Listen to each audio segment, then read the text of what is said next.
사랑이 많으신 하나님 아버지, 오늘도 우리 청년부 지체들이 한 자리에 모여 예배하게 하시니 감사합니다. 지난 한 주 동안 무더운 날씨 속에서 학교와 직장, 가정에서 맡은 역할들을 잘 감당하게 하심에 감사합니다. 폭우로 인해 수도권 지역이 많은 어려움 속에 있습니다. 하루속히 회복되게 하시고 수도권에 있는 지체들이 있다면 지켜 보호해 주세요. 다가오는 한 주도 힘 주시는 주님을 의지하여 지치지 않게 도와주시고 각자 있는 자리에서 주변 사람들에게 선한 영향력을 끼치는 청년부가 되게 해주세요. 말씀을 전하시는 허승현 목사님, 영육간에 강건하게 하시고 말씀 잘 전하시게 해주세요. 감사드리며 예수님의 이름으로 기도합니다. 아멘. 감사합니다. 이 시간 우리 함께 살펴보실 말씀은 여호수아서 6장 1절에서 11절까지 말씀입니다.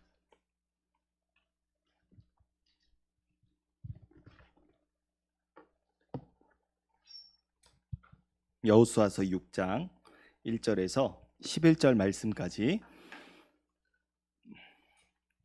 한 절씩 교독해서 읽겠습니다. 이스라엘 자손들로 말미암아 여리고는 굳게 닫혔고 출입하는 자가 없더라.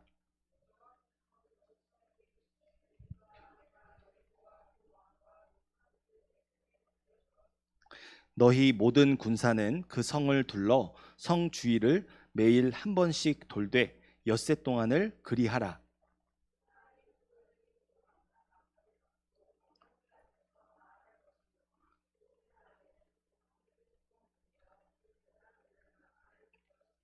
제사장들이 양각 나팔을 길게 불어 그 나팔 소리가 너희에게 들릴 때에는 백성은 다 큰 소리로 외쳐 부를 것이라. 그리하면 그 성벽이 무너져 내리리니 백성은 각기 앞으로 올라갈지니라 하시매.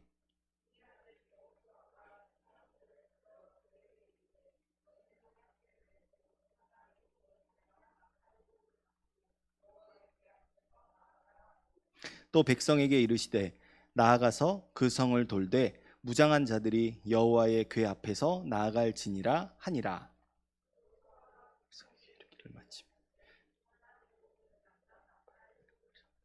여호와 앞에서 나팔을 불고 여호와의 언약궤는 그 뒤를 따라.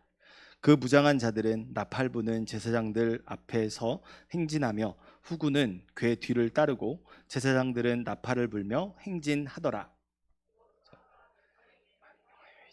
너희는 외치지 말라. 너희 음성을 들리지 말라. 너희 입에서 아무 말도 내지 말라. 그리하다가 내가 너희에게 명령하여 외치라 하는 날에 외칠지니라 하고. 함께 읽겠습니다. 여호와의 궤가 그 성을 한 번 돌게 하고 그들이 진영으로 들어와서 진영에서 자니라. 아멘. 네, 오늘 이 말씀 우리가 너무 잘 알고 있죠. 이 여리고성을 점령한 아주 유명한 사건을 다루고 있는데, 이 사건을 한번 이런 제목의 관점에서 우리가 조명하고 주님께서 우리에게 무엇을 원하시는지 알아보는 시간을 가져보도록 하겠습니다. 제목 한번 같이 읽어볼까요? 시작. 예배자, 세상을 거룩하게 하는 하나님의 열쇠. 네, 여러분, 하나님에게 있어서요, 무엇이 가장 우선순위일까요? 하나님은 예배받기 합당하세요. 하나님은 영이시니 예배하는 자가 영과 진리로 예배할지니라. 하나님과 우리, 나를 사랑하시는 하나님께 우리가 사랑하는 그 마음을 보답하는 거, 아니 표현하는 그것이 예배입니다. 예배인데, 예배를 이제 성경에서, 구약 성경에서 보면 그 예배를 제사라 하지요. 제사에 반드시 있어야 할 것이 무엇입니까? 제물입니다. 네, 죄를 대신하여 값을 지불하는 그 제물이 있어야만 하나님과 죄인된 그 백성 사이에 어그러진 관계가 화목하게 되는 것인데, 하나님은 이렇게 말씀하세요. 순종이 제사보다 나으며, 제사, 예배 드리는 것, 제사 드리는 것, 제물을 바치는 것보다 뭐가 낫다고요? 순종이. 그리고 또 뭐요? 말씀을 듣는 것이 제물로 바쳐드리는 순양의 기름보다 뭐하다고요? 더 나은 것이라고 말합니다. 제물, 헌금, 물질, 봉사 헌신, 여러 것들이 이 범주에 들어가겠죠. 근데 하나님은 두 가지로 무엇을 원하시는지 정확하게 말씀하세요. 뭡니까? 순종, 그리고 그 하나님의 말씀을 듣는 것. 이것이 예배자에게서 찾으시는 성품이다 라고 말씀하고 계신 거예요. 순종과 말씀을 듣는 것 너무 좋아하시는 하나님이신데 우리는 이 기뻐하시는 일을 왜곡할 때가 많습니다. 제사, 순양의 기름과 같은 어떤 종교적 행위로서의 결과물로 대체해놓고 하나님 한상 거하게 차려드렸으니 배부르시죠? 이제 만족하시죠? 이런 마음 가질 때 있어요. 나 예배 나왔잖아요. 나 헌금했잖아요. 좀 직설적으로 말해서 예배 나왔다며 출석 체크하고 헌금했다며 일수 찍는 듯한 종교행위 말이에요. 예수님 시대에 이런 일들을 하던 사람들이 있었어요. 유대 종교 지도자들이라 하던 사람들이 바로 저런 일을 했어요. 앞에 있는 사람이 바리새인이에요. 뒤에 있는 사람은 유대인들 중에서 쉽게 말해서 일제시대에 왜 우리 친일파 되게 나쁜 사람들이라고 하잖아요. 저 때 당시에 세리라 하면은 로마 제국에게 매수돼가지고 이 지저분한 일이잖아요. 유대인들에게 세금 걷는 일 지저분한 일이니까 그걸 임명받은 사람들이 세리였어요. 그러니까 유대인들이 얼마나 싫어했겠어요. 근데 세리와 바리새인의 기도라는 누가복음 말씀에 나오는 한 비유인데 바리새인은 하나님 나는 11조를 얼마를 냈고 기도를 하루에 몇 번 하며 그러면서 저런 자세로 하나님께 자신을 드러내기를 힘쓰던 사람이었어요. 근데 세리는 뒤에서 뭐 하냐면은 가슴을 치면서 하늘을 우러러 바라보지도 못하고 저는 죄인입니다. 저는 죄인입니다. 저는 죄인입니다. 누구의 기도를 받으셨을까요? 세리의 기도를 받으셨어요.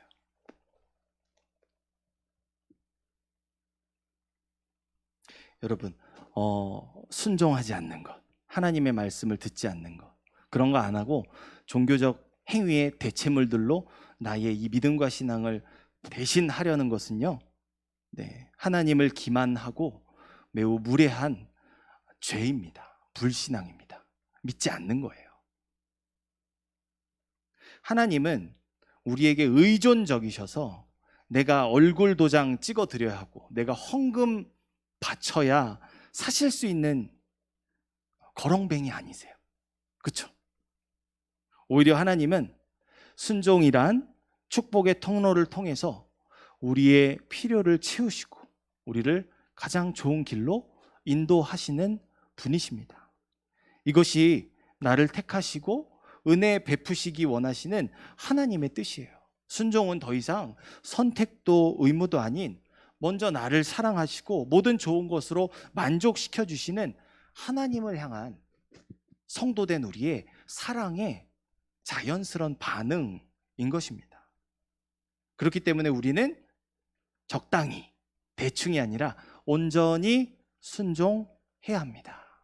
말씀으로 우리에게 다가오시니 그 말씀 앞에서 온전히 순종해야 되는 것 말이에요. 오늘 본문 말씀은 하나님께서 난공불락의 요새 여리고 성 앞에 선 이스라엘 백성들에게 바로 이 온전한 순종을 훈련시키시는 내용을 담고 있어요. 지난 시간에 우리가 어떤 말씀을 살펴보았습니까? 이스라엘의 두 정탐꾼들이 성공적으로 여리고성을 정탐한 뒤에 백성들에게 돌아갔잖아요. 그렇죠? 라합의 도움을 받아서 하나님께서 이 성 안에서 이미 일들을 이루어 가고 계시다는 것을 알게 되었고 이제 정탐꾼들의 긍정적인 보고를 통해 이스라엘의 본진이 여리고성을 함락시키러 오고 있었는데 그 순간이 바로 온전한 순종이 무엇인지에 대해서 하나님께서 이 백성들을 가르치시고 거듭나게 하시는 사건을 다루고 있습니다. 그래서 우리 이 말씀 따라서 하나님께서 원하시는 진짜 참된 예배자의 온전한 순종이란 무엇인지 알아보고 우리의 믿음과 신앙이 그러한 하나님이 기뻐하시는 수준으로 성장하는, 성숙하는, 무르익는 은혜가 있기를 간절히 바라요. 지난주 함께 살펴본 말씀에서 다시 한번 말씀드리지만 정탐꾼들이 라합의 도움을 받아서, 그냥 라합이 아니었죠, 가장 비천한 인생을 살아가던 기생이라 하는 라합이라는 한 인물을 통해서 성공적으로 도망한 이후에 이스라엘 백성들이 여리고성으로 돌진해 온다는 소식을, 이 성을 점령하기 위해서 오고 있다는 소식이 난공불락의 여리고성에 전달되었어요. 그래서 이들은 그 소식을 듣고 전투태세에 돌입합니다. 어떤 전투태세에 돌입하냐면요, 여러분이 이게 보시고 있는 고대 여리고성의 모습이에요. 보시면은 성벽이 이중으로 둘러싸여 있는 거 보이시죠? 그 성벽과 성벽 사이에 누가 살았던 거예요? 라합이 살았던 거예요. 변두리 인생, 네, 중심에서 살지 못하는 인생으로 살아가고 있었던 거예요. 그런데 보세요, 저 무시무시한 성벽들이 둘러서 있고, 네, 적이 쳐들어가면은 저 성벽 사이에 살고 있는 사람들은 무참하게 공격당하게 되는 거예요. 하지만 저 구조 자체가 벌써 어떻게 합니까? 아, 쉽지 않다, 어렵다, 점령할 수 있을까라는 질문들을 만들어내기 충분하죠. 그런데 1절에 보면은 이스라엘 자손들로 인해서 여리고성이 굳게 닫혔고 출입하는 자가 없었대요. 이게 뭐예요? 제가 이맘때쯤 되면 늘 이렇게 인용하는 한 분이 있는데, 우리 민수 형제, 예, 장교이시잖아요. 네, 전쟁에는 두 가지 방법이 있습니다. 지키는 편이 있고 공격하는 편이 있는데, 공격하는 편은 자신들의 이 짐들을 다 가지고 가야 되잖아요. 예, 그렇죠? 식량이 한정돼 있고 물자도 한정되어 있는데, 저 어마무시한 여리고성이 문을 닫고 버티기에 들어가면 200만밖에, 고작 200만밖에 되지 않는 이스라엘 백성들이 전쟁에서 승리할 수 있겠습니까? 없겠습니까? 없죠. 이 여리고성의 전투 방식은 합리적이고 치명적인 필승의 방식이었어요. 뿐만입니까? 여리고성은 가나안의 이 출입문과 같았어요. 그래서 그곳에서 전쟁이 벌어지고 있다. 그 여리고성에 사는 다른 족속들이 가만히 있겠습니까? 아니, 이 이스라엘 백성들의 목표가 여리고성이 아니라 가나안 전체거든요. 그럼 저 앞에서 진치고 이스라엘 백성들이 기다리고 있으면 전쟁하려고 저 문을 안 여니까 오랜 시간이 지나면 다른 족속들이 이렇게 몰려와가지고 또 어떻게 할까? 역공을 하겠죠. 이스라엘에게 굉장히 불리한 상황이 펼쳐지고 있는 것입니다. 점령할 수 있을까? 하나님은 우리의 처지를 아시고 도대체 이런 어마무시한 명령을 내리신 것일까? 불신의 마음이, 불평하고 원망하던 그 본성이 스멀스멀 올라오려고 했을 때 하나님의 작전이 임하게 됩니다. 우리 2절에서 5절 말씀 한번 읽어볼게요. 자, 시작. 여호와께서 여호수아에게 이르시되, 보라, 내가 여리고와 그 왕과 용사들을 내 손에 넘겨 주었으니 너희 모든 군사는 그 성을 둘러 성 주위를 매일 한 번씩 돌되 엿새 동안을 그리하라. 제사장 7은 7 양각 나팔을 잡고 언약궤 앞에서 나아갈 것이요, 7째 날에는 그 성을 7번 돌며 그 제사장들은 나팔을 불 것이며, 제사장들이 양각 나팔을 길게 불어 그 나팔 소리가 너희에게 들릴 때에는 백성들은 다 큰 소리로 외쳐 부를 것이라. 그리하면 그 성벽이 무너져 내리리니 백성은 각기 앞으로 올라갈지니라 하시매. 아멘. 자, 하나님의 이 절체절명의 위기 속에 있는 이스라엘 백성들의 승리로 이끌 하나님의 작전이 하달되었어요. 그 작전이 뭡니까? 양각 나팔을 부는 7 제사장들과, 여기 여러분 보시면 보이실런지 모르겠는데 이 하얀 옷 입고 있는 사람들이 제사장들이에요. 그 사람들 손에는 나팔이 들려 있어요. 7명이 저 나팔을 불고 앞장서서 가고 있습니다.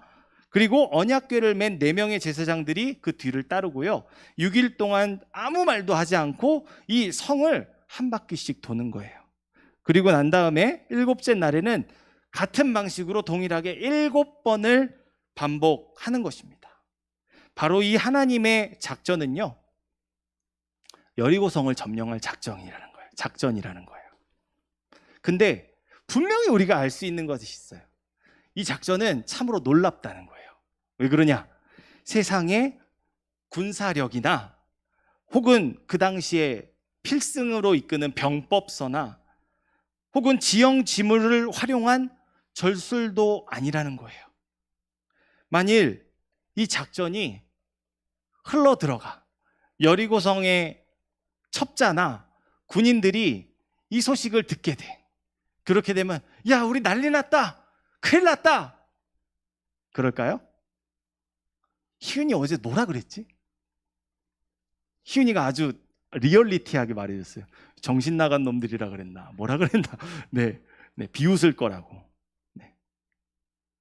박장대소 하면 웃었을 거예요. 무슨 이 쥐방울 만한 놈들아, 아이고 너희가 그렇지 뭐, 니네가 가나안을 우습게 여겼어, 그랬을 거예요. 그러나 여러분, 믿음의 눈으로 이 하나님의 작전을 조금 들춰보면요, 치명적인 작전이라는 걸 알 수 있습니다. 많은 사람들이 이게 상식적으로 이해가 안 되니까 이렇게 말해요. 아, 하나님이 저 앞에서 이스라엘의 믿음을 시험하셨구나. 에이 불쌍한 놈들, 전쟁 코앞에서도 믿음을 시험받고 있는 놈들, 그런 생각들을 해요. 저도 그렇게 배우고 자라왔어요. 그렇게 알고 있었어요. 근데 잘 생각하세요, 여러분. 이들은 이미 요단강 지났어요. 이미 하나님께서 점령하시겠다고 말씀하신 그 땅에 들어왔어요. 거룩하게 구별되고 선별돼서 하나님의 군대로 길러진 최정예 용사들인 거예요. 더 이상의 믿음의 시험은 필요치 않습니다. 하나님에게서 이미 그들의 있는 믿음을 확인하셨어요. 그다음에 이건 믿음의 시험이 아니라 다른 관점으로 우리가 좀 살펴봐야 되는 부분이 있다는 거예요. 레위기 말씀에는요, 여러 제사법들이 나오거든요. 제사법들이 나오는데 당연히 그 제사법에는 제물로 바쳐질 그 제물을 정결하게 하는 예식이라는 것이 있습니다. 핵심 중에 하나를 제가 말씀드리자면은 레위기 16장에는 부정한 동물을 정결하게 하는 정결 예식이 하나 나와 있어요. 그 피를 그 위에 7번 뿌려 부정해서 제단을 성결하게 할 것이요 라는 표현이 나오고 있죠. 그런데 여러분, 저 7번 피를 뿌리는 의식, 그걸 마치 암시하기로, 제가 지금 이 말씀 하나만 가져왔지만 레위기에 수두룩하게 나와요.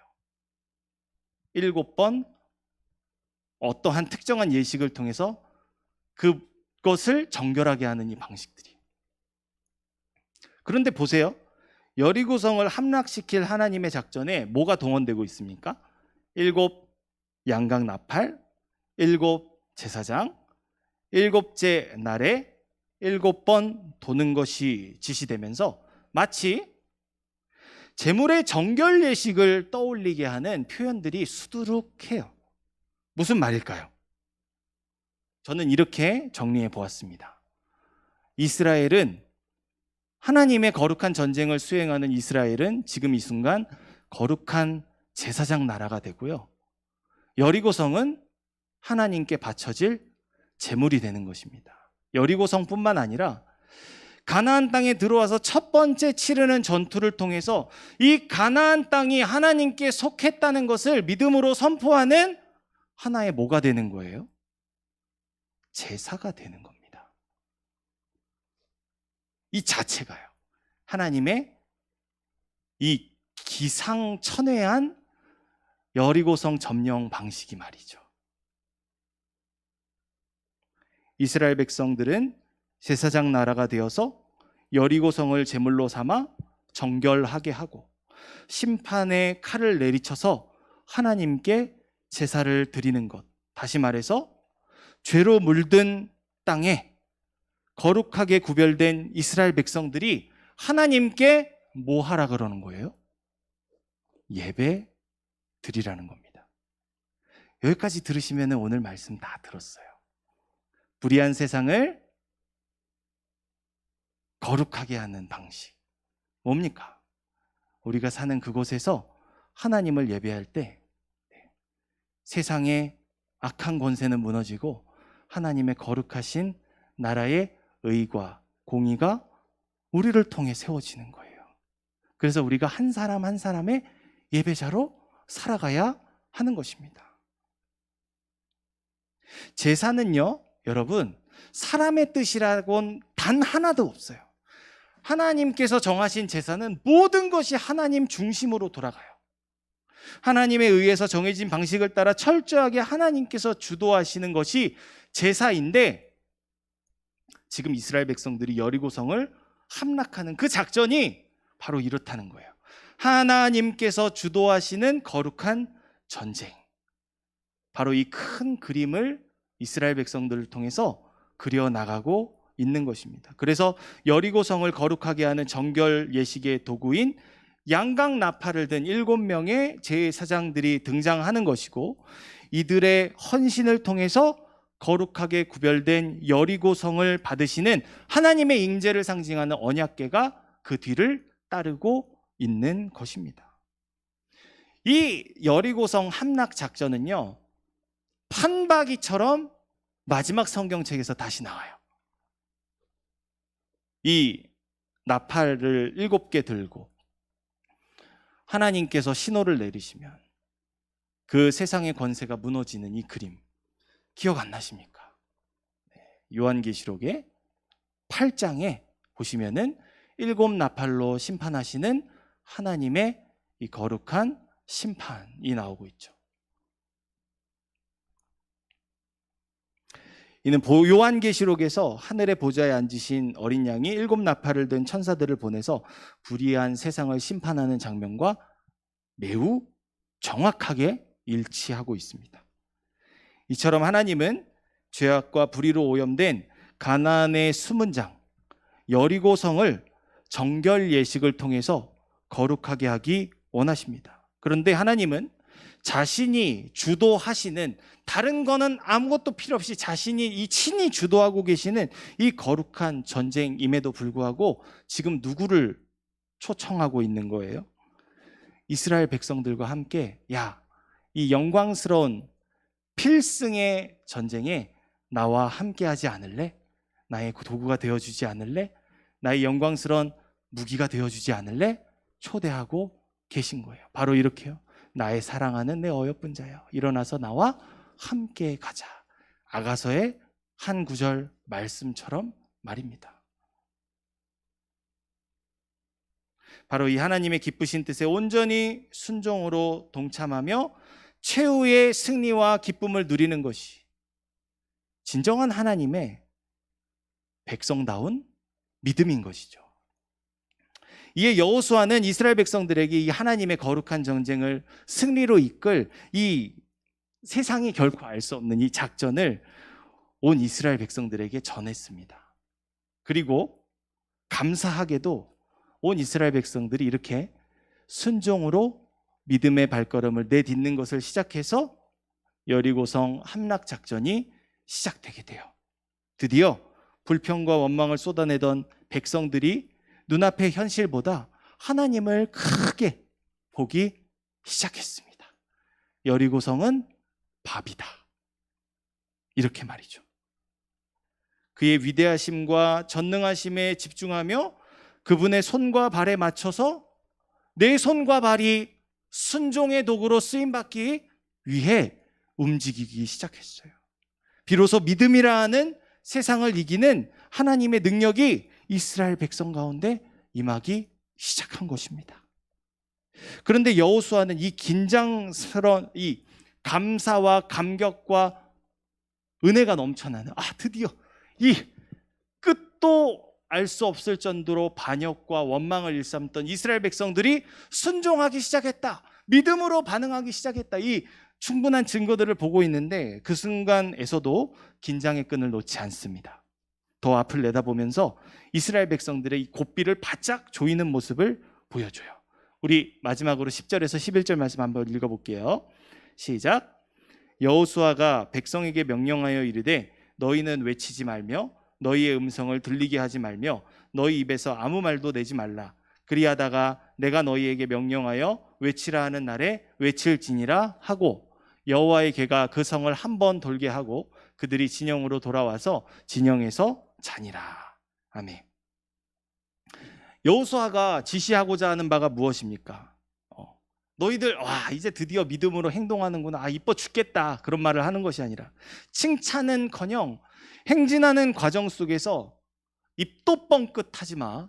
침묵해. 조용히 해. 아무 말도 하지 마. 다그치고 있어요. 외치지도 말고 아무 소리도 내지 말라고 말입니다. 왜 그들에게 침묵하라고 했을까요? 이스라엘 백성들이 온전한 믿음으로 순종을 결단하고 행진을 시작했잖아요. 그런데 도저히 이성적으로는 이해가 되지 않는 이 상황을 바라보며 하고 싶은 말들 없었을까요? 이렇게 지렸다. 물음표. 저기 모자이크 처리도 있네요. 와, 대박이다. 트릭인가? 저기 뭐야? 저기 잘 안 보이네. 네. 이런 말들 나오려고 그러지 않았을까요? 근데 뭐예요? 여호수아는 한마디로 정신 차리라는 거죠. 지금 전쟁 중이야. 네 지금 그럴 때 아니야. 일사불란하게 호련히 순식간에 나팔이 울면은 일사불란하게 움직이기에 부족함이 없는 상태로 고도의 긴장 상태를 유지하고 있어야 돼. 이것을 강조하고 있는 거죠. 잘 되고 있긴 하지만 만약에 뭔가 하나 꼬투리라도 잡히면 어땠을까요? 하나님의 지도자인 여호수아에게 불평의 소리도 냈었을 거예요. 아니 이거밖에 할 줄 모르는 거냐? 이런 방식밖에 없는 거냐? 불평하는 소리 왜 없었겠습니까? 이는 하나님께서 주도하시는 거룩한 전쟁을 스스로 판단하고 멸시하는 심각한 죄악인 것이죠. 더군다나 이 작전은 죄악으로 물든 여리고성을 시작으로 가나안 땅을 거룩하게 구별하는 정결 예식이잖아요. 우리로 말하자면은 지금 이 놀라운 광경이 펼쳐지고 있는데 저것이 한편의 제사라고 한다면 오늘 지금 우리가 드리고 있는 이 예배 자리에서 거룩한 하나님의 음성을 듣기를 시작하는, 순종이 제사보다 낫고 듣는 것이 순양의 기름보다 낫다는 것을 실천하고 있는 예배의 자리인 거잖아요. 지방방송 꺼야죠. 하나님의 음성에만 귀 기울여야죠. 그래서 여호수아가 아무 말도 하지 말고 침묵하라고 하고 있는 것입니다. 이처럼 우리가 원치 않는 상황 속에 있을 때 때로는 원망하는 말들이 앞서게 될 때가 있어요. 내가 어렵게 순종하는데 내게 유익이 찾아오지 않을 때 불평하는 소리가 터져 나옵니다. 하지만 원망과 불평의 소리는 하나님을 신뢰하지 않는 교만한 행위라는 사실을 우리는 기억해야 돼요. 하나님보다 내가 더 높아지고 모든 것을 내가 판단하고 모든 영광을 내게 취하려고 하는 것은 우리가 수련회 때 함께 살펴봤던 말씀에 등장하던 느부갓네살이라는 한 인생이 우리에게 적나라하게 보여줬던 하나님을 대적하는 교만한 죄입니다. 여러분, 온전한 순종이란 하나님의 말씀 앞에 내 생각과 마음을 내려놓고 그분의 마음과 하나가 되는 것입니다. 주의 손에 나의 손을 포개고 주의 발에 나의 발을 포개는 것. 그분의 손과 발에 못자국이 났다면 나도 그 못자국이 날 만한 고난을 두려워하지 않는 것. 그것이 온전한 믿음에서 비롯되는 온전한 순종의 열매입니다. 온 세상 죄짐을 짊어지고 묵묵히 십자가의 길로 걸어가신 하나님의 어린 양 예수님처럼 말이죠. 바로 그 믿음으로 걸어가신 예수님은 죽기까지 십자가에서 온전히 순종하셨습니다. 그리고 사망을 이기시고 영생하는 생명의 부활 승리를 얻으셨습니다. 더 이상 땅에 계시지 않으시고 영광스러운 하늘의 아버지의 보좌에 앉아 계세요. 그렇다면 오늘 우리가 하나님의 말씀에 온전히 순종할 때 그 믿음을 보시는 하나님께서 예수님께서 주신 세상을 이기는 승리를 우리에게도 주실 줄 믿습니다. 그 승리는요, 고작 여리고성 하나를 점령한 승리가 아니라 공중권세를 잡고 있는, 이 세상을 지배하고 있는 사탄의 권세를 멸하신 하나님의 독생하신 아들의 영원한 승리를 우리가 받아 누리는 놀라운 승리인 줄 믿습니다. 사랑하는 우리 청년 여러분, 하나님은 지금도 신실하게 우리를 구원하신 예수님을 통해 영원한 생명의 약속이 있는 하나님의 나라로 인도하십니다. 애굽에서 광야를 지나 약속의 땅으로 들어가게 하신 하나님은 동일하신 우리의 하나님이십니다. 그렇기 때문에 여러분, 이미 완전한 승리로 끝난 여리고성 함락 작전은 끝나기는 하였으나 여전히 끝나지 않은 우리 앞에 직면한 영적 전쟁입니다. 방심하면 안 돼요. 내 말이 앞서거나 내 판단이 뭔가를 종결하면 안 돼요. 우리는 여전히 순종해야 하고, 우리는 여전히 그 명령에 귀를 기울여야 합니다. 경계를 늦추지 않고 다시 세상이 거리끼는 하나님의 말씀으로 무장해서 죽기까지 순종하는 온전한 믿음의 삶을, 예수님의 삶이 나의 삶이 되기를 힘써야 합니다. 그것은 불의한 세상 가운데에서 거룩하신 하나님을 섬기는 바로 저들이 저 여리고성을 돌며 하나님을 예배했던 것처럼 한 사람의 거룩한 예배자로 이 세상에서 살아가는 것입니다. 하나님은 이 끝나지 않은 여리고성 함락 작전에 헌신할 한 사람의 예배자를 오늘 이 자리에서 찾고 계신 줄 믿습니다. 수많은 사람들이 예배합니다. 그러나 기억하세요. 하나님은 그들 중에 참되게 예배하는 자를 찾으신다는 것. 믿음으로 사는 예배자의 삶에는 반드시 고난이 따릅니다. 하고 싶은 말도 많고 참고 바라고 누리고 꿈꾸는 것들을 포기해야 할 상황도 올 수 있어요. 그러나 온전한 순종으로 열매 맺는 이 믿음이 있는 곳에 거룩하신 하나님의 나라가 임합니다. 세상 권세는 멸하고 하나님의 나라가 임하는 것. 이것이 늘 나와 함께 하시며 구원의 은혜를 베푸시는 하나님께 우리가 드려야 할 영적 예배입니다. 너희는 너희 몸을 거룩한 산 제물로 하나님께 드리라. 하나님께, 세상에 내어주는 것이 아니라 하나님께 드릴 때 우리는 하나님의 거룩한 손과 발이 되어서 하나님을 영과 진리로 예배하는 신실한 예배자로 세워지게 되는 줄 믿습니다. 그런 우리의 삶의 예배로 불의한 세상을 하나님의 나라로 변화시키는 한 사람의 예배자답게 살아가시는 우리 청년 여러분들 되시기를 간절히 소원합니다. 기도하겠습니다. 자비로우신 아버지 하나님, 이 죄 많은 어두운 세상이 우리를 두렵게 하고 우리를 가로막고 있지만 하나님은 우리를 그 세상을 멸하는 하나님의 열쇠로 거룩한 예배자로 삼으시고 능히 말씀을 듣고 온전히 순종하는 이 믿음의 능력을 통해 이루어가게 하시는 줄 믿습니다.